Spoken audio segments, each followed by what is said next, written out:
we're progressing into the holiday season, so we're kind of coming to the tail end of a series that we were walking through for the last few weeks or so called Alternative Community.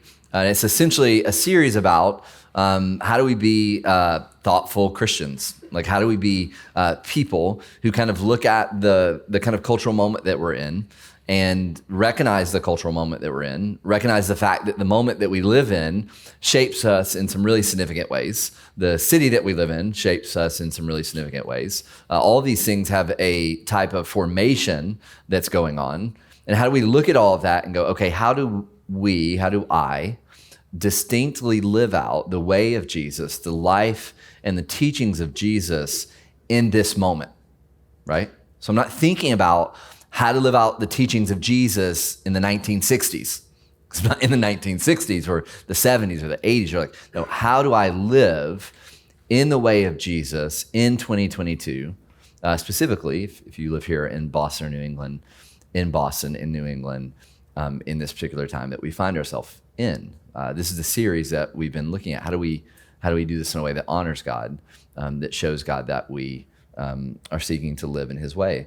Dallas Willard. So Dallas Willard is an author. He writes a lot about spiritual formation, and we talk a lot about spiritual formation here. Spiritual formation is basically like life with God. How are we shaped in life with God? And he has this quote that I came across this past week that I was like, man, that is.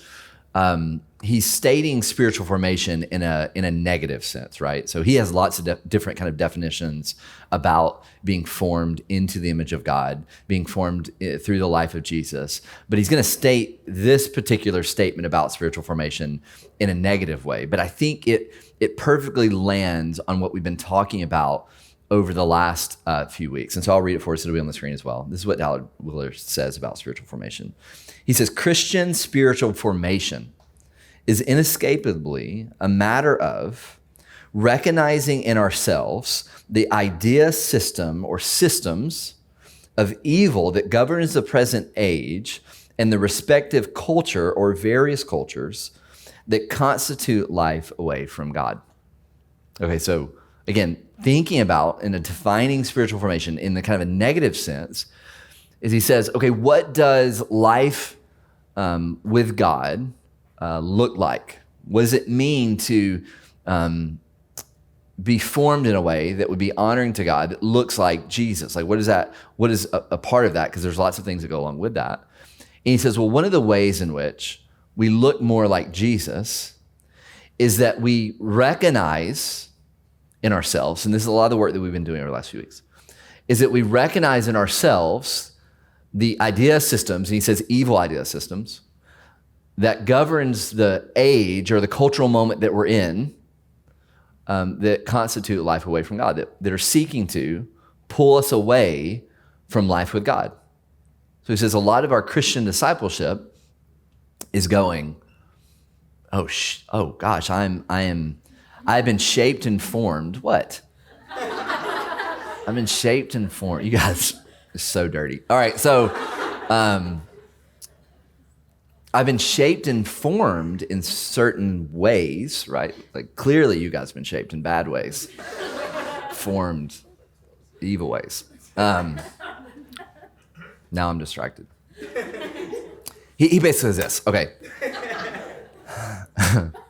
He says the work that we have to do as Christians is we have to go, this thought that's living inside of me is not from God. This way in which I'm living, this way in which I'm approaching life, this way in which I'm approaching my job, this way in which I'm approaching relationships or finances or sexuality or whatever it is, it's formed and shaped by something that's not God. That is Christian formation. That is Christian discipleship. That it is all of these other things, these more positive things like life with God, like scripture reading, like prayer and meditation and journaling and Sabbath and fasting. It's all of these types of things, giving, it's all of these types of things. But it's also recognizing the systems and the evil systems which have shaped you. And you say, that is not from God. That is reverse from what life with Jesus looks like. And so a lot of the series that we've been looking at is kind of saying, okay, our culture is embracing a type of careerism.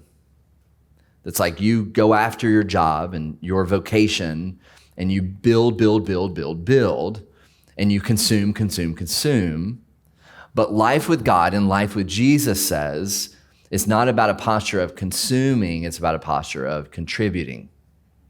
So it's not what can I take from Boston, but it's what can I give to Boston, right? Or the cultural moment would say, pick a side, be shaped by this side and be informed by this side. It could be the right or it could be the left or where you're at on that kind of spectrum. Maybe it's that political spectrum. And once you pick your side, you rage and you yell and scream because your side's the greatest and everyone else is demonic. But the way of Jesus and life with God says to develop a posture of hospitality towards all people, regardless of whether they align with you and every kind of viewpoint that you align with. This is a lot of what spiritual formation is and life with God is saying, I see this, I see the rage, the anger, the anxiety of our day, and yet God's called me to embrace emotional health. And so I'm going to do that. I'm going to do the necessary work to do that.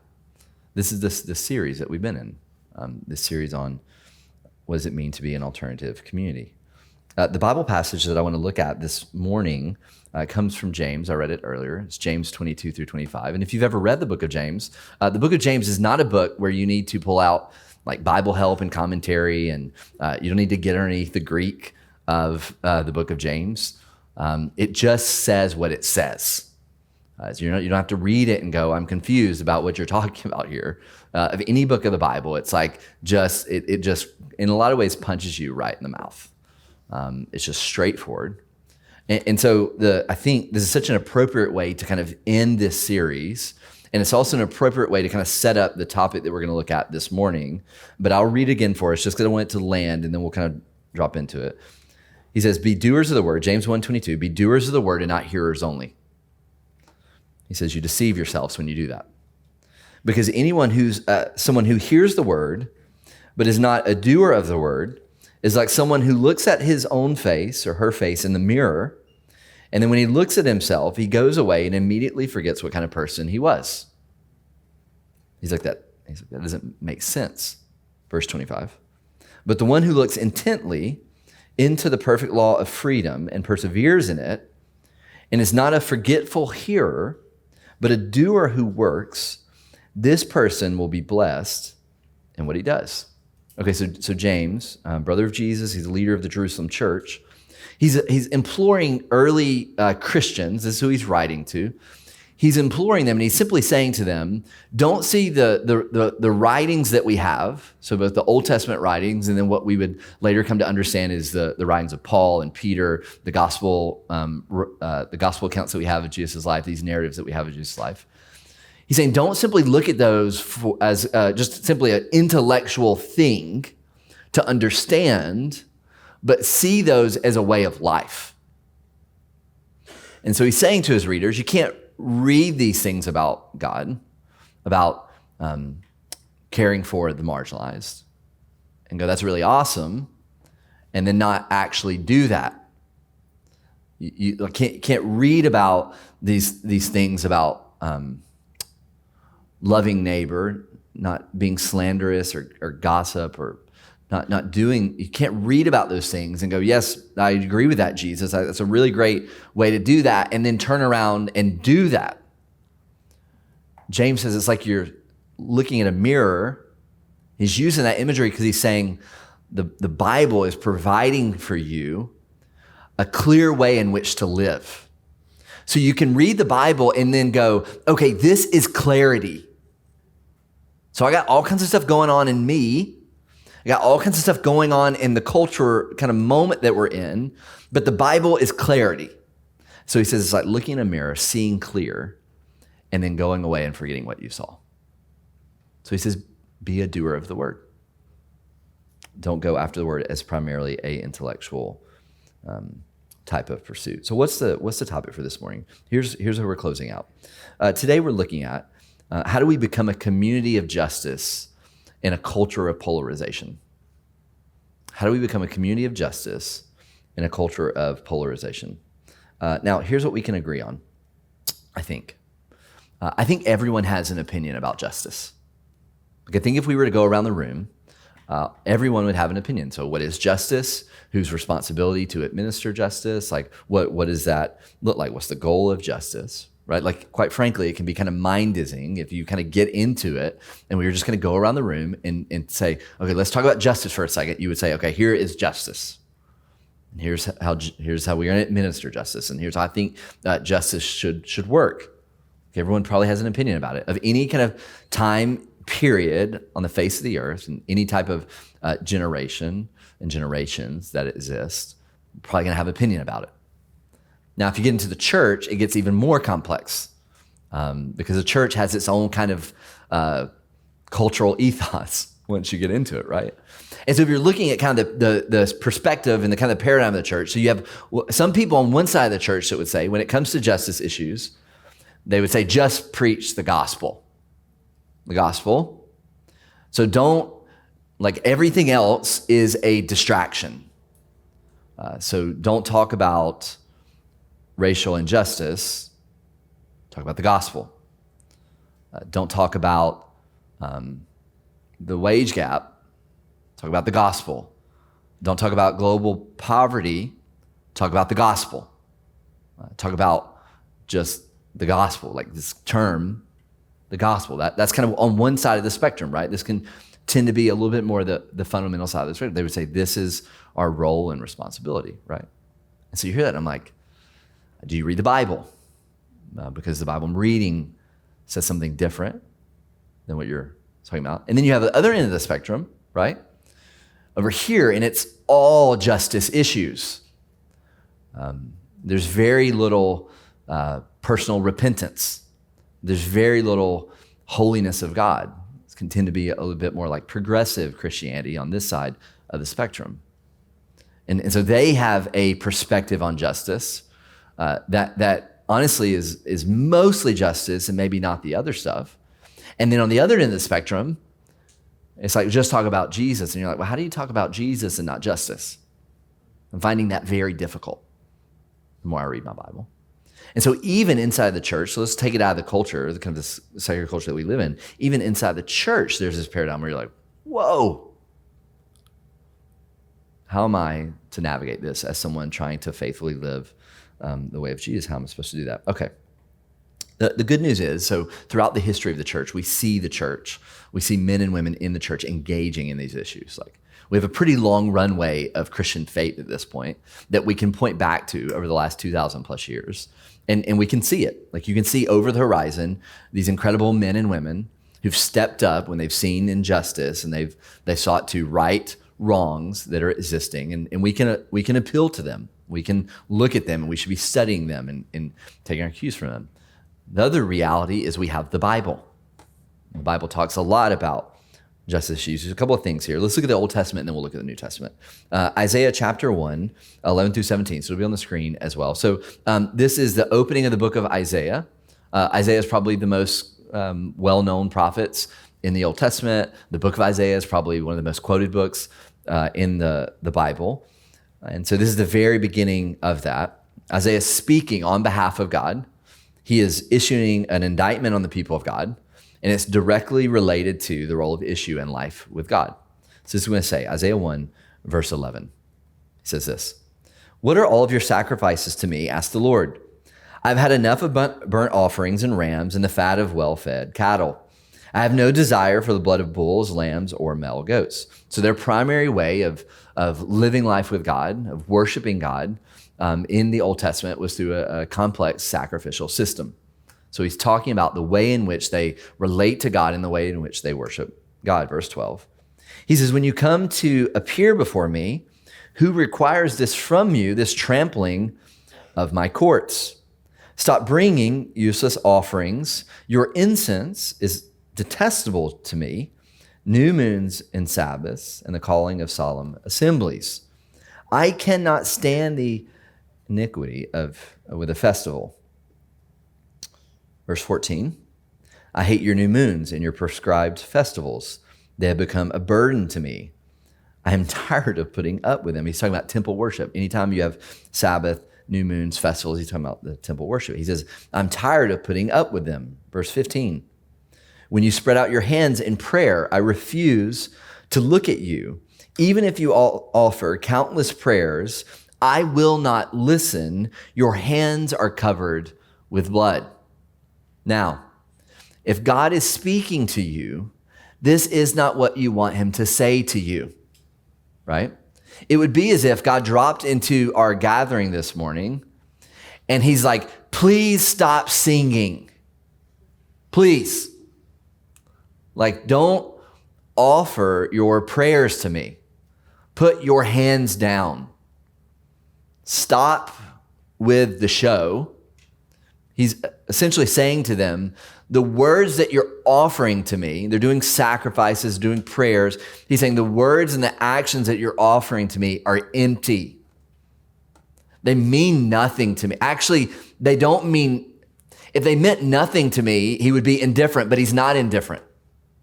It's actually angering him to say one thing through worship and through a system that he's given them, and to not actually live in a way that would be characteristic of one living with life with God. So he says, stop. Now it gets more interesting, down to verse 16. So he's unhappy with the Israelites. He's unhappy with their disobedience. Look what he says, Isaiah 1:16 through 17. He says, wash yourselves, cleanse yourselves, remove your evil deeds from my sight, and stop doing evil. Now verse 17. He says, learn to do what is good. Pursue justice, correct the oppressor, defend the rights of the fatherless, and plead the widow's cause. So he says, don't bring your empty worship to me, your songs to me, your prayers to me, your sacrifices to me. He says, what I actually want is not your empty words, although those things, right, worship, it has value, but those things alone don't characterize life with God. So he's like, what does characterize life with God? Well, it's to do good. It's to do justice. It's to defend the oppressed. It's to love the one without the father. It's to plead the widow's case, pursue justice for her. Another Old Testament passage that very much quoted when it comes to justice is another prophet other than Isaiah. This is Micah 6:8. So he says, mankind, he has told each of you what is good and what it is the Lord requires of you. So you're like, okay, what does life with God look like? What does God require of me? What's good for me to do? Micah responds on behalf of God, to act justly, to love faithfulness, and to walk humbly with your God. What's pleasing to God? To act justly, walk in humility, love faithfulness. Now, we could go on and on and on with the Old Testament. And God's desire for his community to be a community of justice, to be a community that is addressing the needs of the marginalized, addressing the needs of the powerless, addressing being the voice for the voiceless ones. It's all throughout the Old Testament, all throughout the scriptures. The ethos of the kingdom of God is one that pursues justice. Even among a people, and I think this is important as we think about it later, but even among a people that for the most part never had the cultural power of their day. What about the New Testament? So New Testament, Matthew chapter 6, 1 through 4. We've talked about the Sermon on the Mount before. I think the greatest set of teachings that exist, of any teachings that are out there. So this is Matthew 5, 6, and 7. You can read the Sermon on the Mount. Look what Jesus says, Matthew 6, 1 through 4. He says, be careful not to practice your righteousness in front of others to be seen by them. Otherwise, you'll have no reward with your Father in heaven. So whenever you give to the poor, don't sound a trumpet before you, as the hypocrites do in the synagogues and on the streets, to be applauded by everyone. Truly, I tell you, they have their reward. So he says, their reward is this. Like, good job. Congratulations. Did your thing. He says, that's the reward. Verse 3. He says, but when you give to the poor, don't let your left hand know what your right hand is doing, so that your giving may be in secret, and your Father who sees in secret will reward you. He'll reward you for this way of life. Now, I don't want to so much focus on the direct teachings of Jesus, right? So Jesus is saying to them that when you give, this is the way that you give. You don't draw attention to yourself. You're not doing that. I'm not necessarily interested in that, although there's a ton of value in that. I'm more interested in the fact that Jesus, in his teaching, and remember that the Sermon on the Mount is primarily about what does a life with God look like. It's primarily about how to be an alternative community in the day that they find themselves in. So in Jesus' Sermon on the Mount, he's doing what? Not only is he giving instructions on how to give to the poor, but he's assuming they're giving to the poor. Like if you look at the text, he doesn't say, if you give to the poor, give this way. He says, when you give to the poor, give this way. He is assuming that if you're someone living life with God and the life and the teachings of Jesus, you're giving. You're caring for the poor. You're caring for the marginalized. And he's simply saying, let me give you instructions on how to do that. Not do this, but here's how you do this. See that? It's nuanced, but it's there. That's what he's saying. Paul wrote the majority of the New Testament letters that we have. Galatians, Ephesians, 1st and 2nd Corinthians, Romans, all these, 1st and 2nd Timothy. He was a former persecutor of the church, became a Christian, became an influential leader in the church. And so Paul is going to Jerusalem. So here's what was happening in the early days of the church. So you would have people coming out of the Jewish faith that were now following now the life and the teachings of Jesus. So they're becoming Christians. And then you had Gentiles who were not of Jewish descent, who had their kind of pagan ways in which they were living, and then they were kind of coming into the churches together. And so you had this kind of mixture of people that were living two very different lives. And so as you can imagine, the early New Testament leaders, these men and women, are trying to figure out how to navigate this like life with people from all over the spectrum.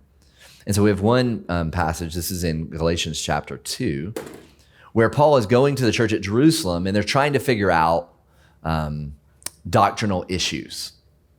So he's trying to figure out, do my Gentile brothers need to be circumcised? They're like, no. And then they're also trying to figure out, okay, what are the dietary laws that we need to follow? What are they're trying to make sense of this process. And so he goes to Jerusalem, Paul does, and they have this big discussion, again, over kind of doctrinal issues. And look what he says, Galatians 2, verse 10. So he's telling us about this meeting in his book, in his letter to the church at Galatia. And he says this, they asked, verse 10, Galatians 2:10, they asked only that we would remember the poor, which I'd made every effort to do. Okay, so Paul's coming out of, he had taken some others with him, some other Gentile brothers with him. And they're having this deep kind of theological argument and discussion. You got to imagine this was a passionate discussion over like, no, we can hold these kind of Jewish dietary laws. And then the other side's like, what do we do about, in this intense kind of doctrinal debate. And it's almost like on their way out, they're like, oh, hey, by the way, remember the poor. It feels so out of place. Because they're like, what did they tell you to do, Paul? Like, what was their instruction? Like, give us instruction for the church. Like, help us know. And he goes, they just reminded us and asked that we would remember the poor. James, back to the book of James, James 1:27, James says this, pure and undefiled religion before God the Father is this. Remember, James is a book that kind of punches you in the mouth. It just is what it is. It says, pure and undefiled religion before God the Father is this, to look after orphans and widows in their distress and to keep oneself unstained from the world. You don't have to do orphan care or widow care or refugee care or care for the marginalized, you don't have to do any of that and go, is God honored by this action? You have to ask that question. Like, is God displeased that I'm loving refugees? That's not a question you have to ask. Yes. Is God pleased that I'm caring for the widows? Yes. And the poor? Yes. So James is saying this is, you want to know what undefiled and pure religion is. And this is what it is. James 2, 14 through 20. He continues on. He says, what good is it, my brothers and sisters, if someone claims to have faith but does not have works? Can such faith save him? If a brother or a sister, so let me set it up. So he says, he's going to get into this kind of faith and works debate, and he's going to set this next statement up, or the next kind of situation up, and he's essentially going to say, if someone says they have faith, but the faith doesn't affect how they live, do they really have faith? This is the argument. Now look at the example that he gives to determine whether someone has real faith, to determine whether someone's actually living life with God and actually following the life and teachings of Jesus. Here is the example that he gives. It's telling, verse 15. If a brother or sister is without clothes and lacks daily food, and one of you says to them, go in peace, stay warm, and be well fed. Great. But you don't give them what the body needs, what good is it? In the same way, faith, if it does not have works, is dead by itself. But someone will say, you have faith and I have works. Show me your faith without works, and I'll show you my faith by my works. You believe that God is one. Good. Even the demons believe and they shudder. Senseless person, are you willing to learn that faith without works is useless? So he says, life with God produces a type of life that looks like life with God. Martin Luther, the German reformer, the one who nailed the thesis, he's famous for, he actually hated the book of James, by the way. He thought it was too much a focus on works. But he's not here. I disagree with him, but he's not here to disagree with. He's famous for saying that we're saved by faith alone, but not by a faith that remains alone, right? So we have a faith that we're saved by faith alone, but it's not a faith that is alone. It's a faith that's seeking to care for our neighbors and care for justice issues. Tim Keller wrote an article recently. The article is entitled this. It's about justice. He says, a biblical critique of secular justice and critical theory. Biblical critique of secular justice and critical theory. Now, it's a pretty extensive article. We can link it online, but I'm just going to read it now while you all sit here together. A couple of things here. It's a pretty comprehensive thing. One of the things that he says, I'm not going to read it in case you didn't pick up on that, but so here's one of the things he said that I think is helpful. We don't have time to get into all of this, but he basically says every kind of cultural thought system, every worldview is seeking to answer the question, how do we live in a just society? This is not just a church thing. It's not just a Christian thing. It's not just a way of Jesus thing, but worldviews in general and thought life in general is seeking to answer the question, how do we live in a just society? And so one of the things that he does, again, you can go and read it, but he kind of looks all the way from the end of the spectrum, right? From Marx, like you just kind of see the whole spectrum. And then he identifies you kind of these various views. You see these at the bottom. And so he says, so for some, justice is about freedom. For some, justice is about fairness. For some, justice is about happiness. For others, justice is about power, right? So he would say in 2022, the justice is essentially about who has power. Now we could probably all affirm that. That's kind of the justice of the day is about who has power and who doesn't have power. There have been other thoughts previous to the postmodern thought that more justice was about we should all be happy and how do we get to happiness or how do we get to fairness or how do we get to freedom, right? Now, all of these things have good things about them. There's like pieces in there where you're like, okay, yeah, that's good. But they also all have biblical critiques against them as well. That some of them are overlapping and some of them are different. Again, we don't have time to get into them. But what I primarily want to do with the little bit of time that we have left is I want to kind of look at the essentials to biblical justice. the essentials of biblical justice. Because the thing about this is like, yes, our culture is trying to answer this question, but so does the Bible. So does life with God. And so here are the 5 things I want to look at just briefly that we'll kind of summarize. The 5 elements of biblical justice. Keller will get into these in a really deep level, but community, equality, corporate responsibility, individual responsibility, and advocacy. First one, community. Community, here's the kind of the thought that goes around community. This is a biblical thought. We see it in Scripture. It's the thought that others have a claim on my wealth, so I must give it voluntarily. Others have a claim on my wealth, so I must give it voluntarily. Now, some of you read that and you're like, no, right? Like base level, and I read it and I'm like, oh, do I agree with that? I mean, that feels hard and weird. And I work pretty hard for my wealth. Do others really have a claim on my wealth? Biblical justice would say yes. The Bible would say anything that we have that's been given to us is from God, is God, therefore God determines the means by which we use it. Old Testament scholar, he was looking at the teaching in the book of Proverbs. Let's just take the book of Proverbs for a second. So he's taking the book of Proverbs and he's looking at this individual who would be called righteous in the book of Proverbs. And this was his summary throughout the book of Proverbs of someone who's considered righteous.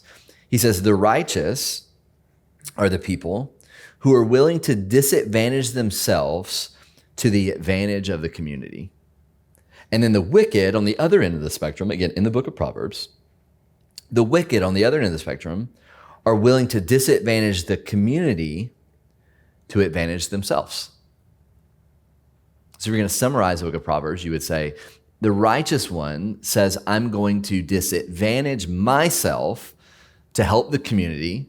The wicked one would say, I'm going to disadvantage the community to help myself. We did the book of Ruth not too long ago, right? Maybe you were here for that. Maybe you weren't here for that. But the book of Ruth is a really beautiful story.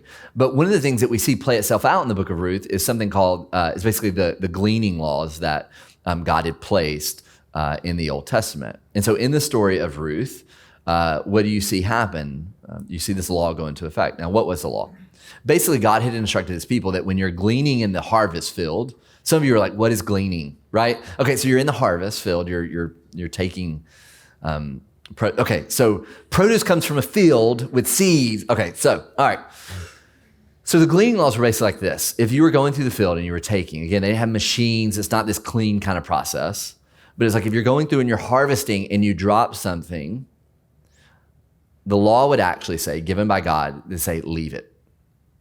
Leave it for those who don't have a means to get food, who don't have a means to get wages. Leave it.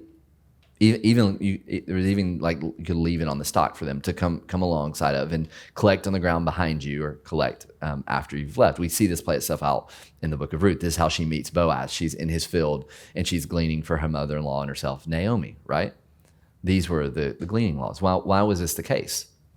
Well, it was the case because God was saying to his people, my heart, this is what justice is, right? Justice is not primarily about addressing injustice as much as it is about revealing the heart of God.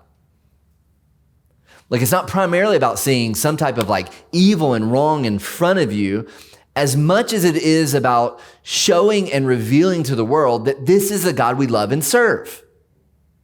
This is his heart. And so he says, leave it, although it could disadvantage you to leave that much produce, right? I mean, over time, think about that. That much that you leave for just people to come through your fields. Like in 2022, that is unthinkable to allow someone to come through and take your hard-earned harvest, right? But biblical justice essentially says that we're stewards of what God has given us. We're stewards. Some of you are like, here's $1. Here's what I got. Some of you are like, I will be generous with what I have, and what I have is a turkey sandwich, and you can have it, right? Others of you have a stronger ability, but it's all God's. It's all God's.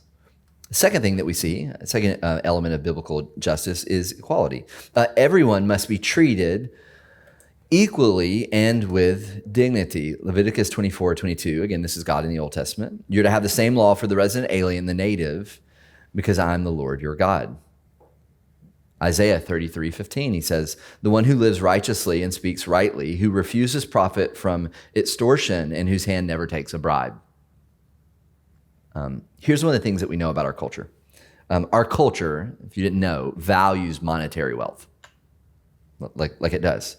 Many decisions get made based on how much money you have and how much resources that you have.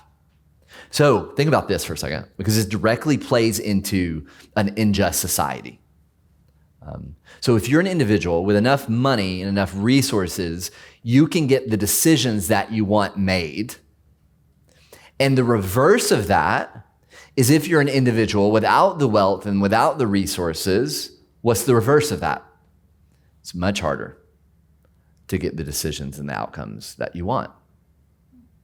And so God says it's a responsibility of his people, no matter where you're at on that spectrum, that all people are treated equally, regardless of what they can do for you, regardless of what they can provide for you, regardless of their network, regardless of their net worth, regardless of any of those things.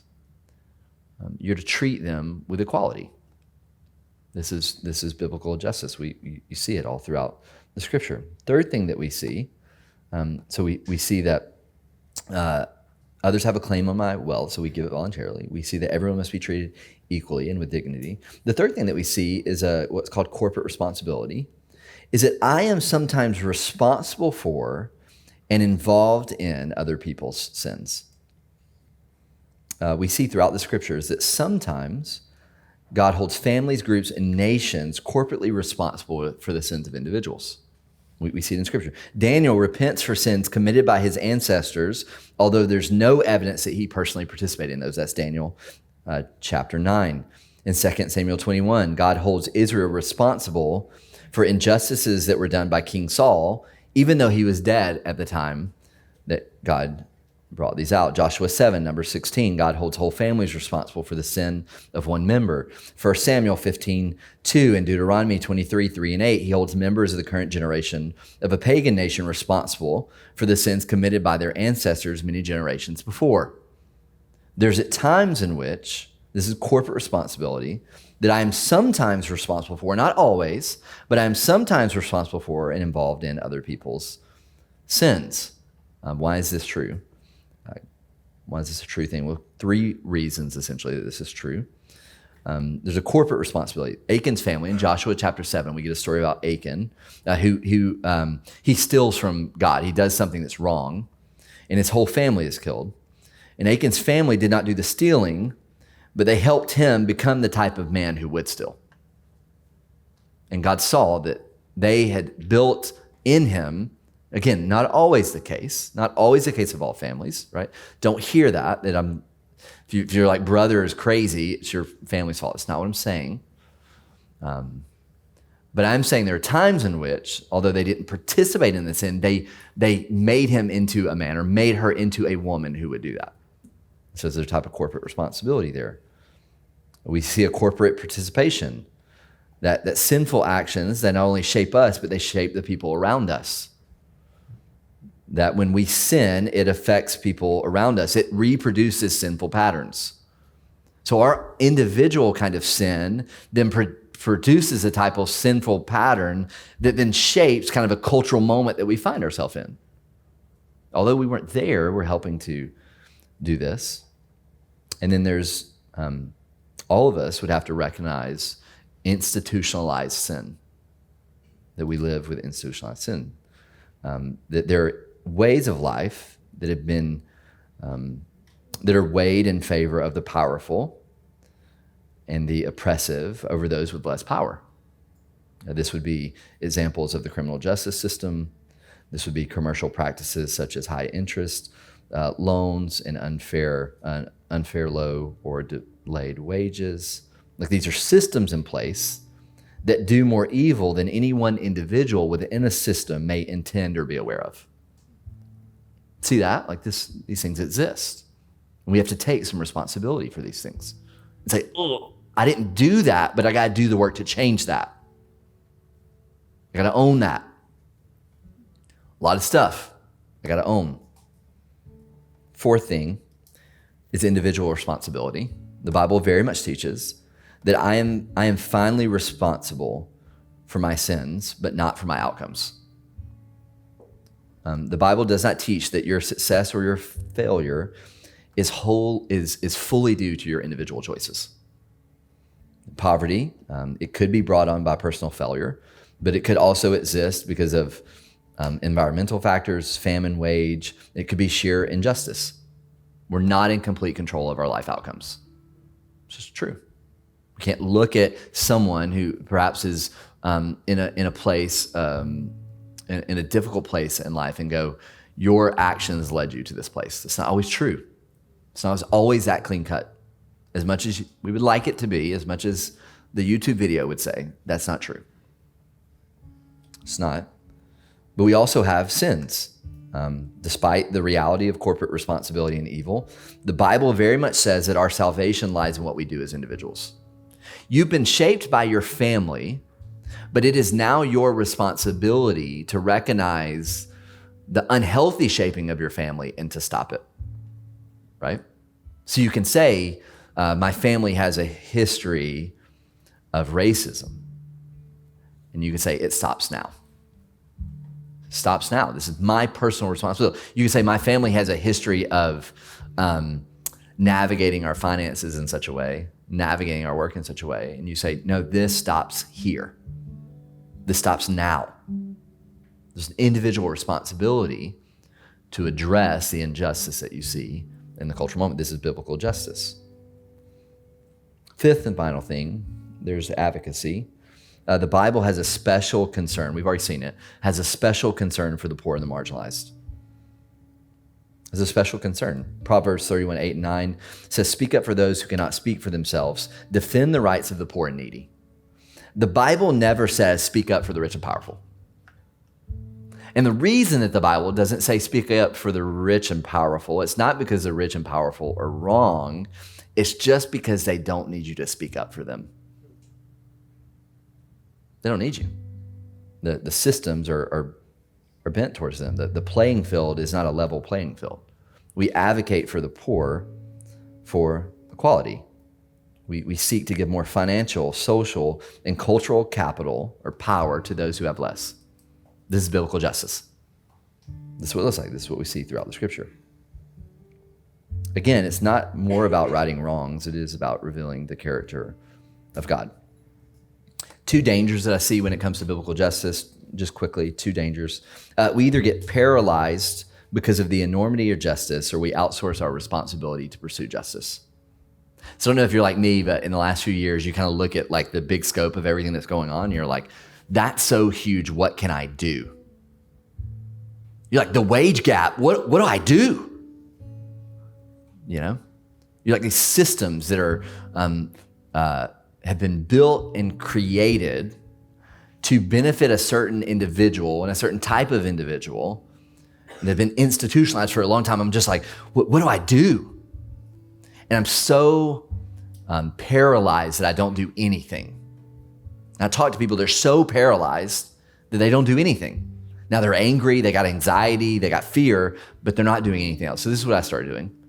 I just started doing, okay, what can I do? Like, who am I? And I started assessing. I'm like, I'm a dad. I can take my daughter to the living room of a recently moved Afghan family of 6, and she can sit there and listen to me have a conversation about their life.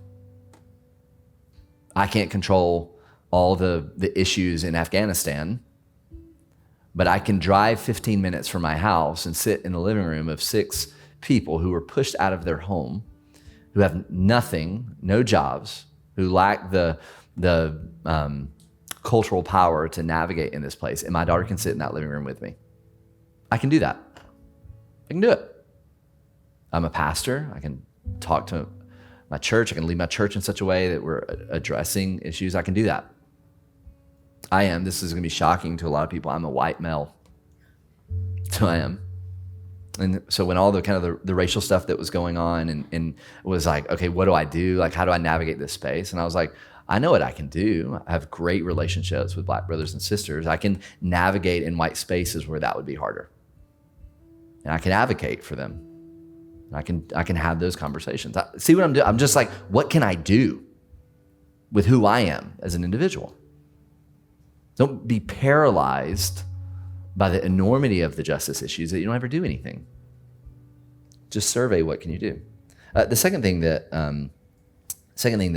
I see happen a lot is we run the danger of outsourcing our responsibility to pursue justice, right? So you're like, here's $25. Justice, check. Right? You're like, poverty, here's $20. Check. Right? Like, I can sing to God now.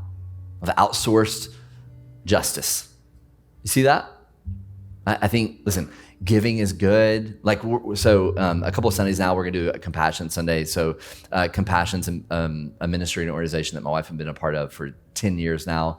And they educate, they care for children. It's an incredible thing. We'll have a Compassion Sunday in a couple of weeks where you can take a child and do a child sponsorship, and you can do that for the rest of until they kind of grow up into adulthood. You can be in relationship, care for someone. That's a sponsorship issue, right? So I'm not saying a couple of weeks from now, when we do that, you stand in the corner and you say, this is outsourcing justice, right? I'm turning over the compassion tables. No, there's value in that. We should do it. We should do it. We should vote. Voting matters. But in some ways, we use it to outsource justice. We do. When you deeply entangle yourself with someone or something, it will inform and shape how you live. When you get on the ground level and have dinner with someone or talk with someone who's down and out, who's marginalized, who's poor, who's had a lot of hard things that have happened in their background, both for personal standpoint and systems that have worked against them, it will change your perspective. They become people made in the image of God, not a statistic. So I want to lead and be a part of a community. I want to be an individual who leverages justice in a way that honors God.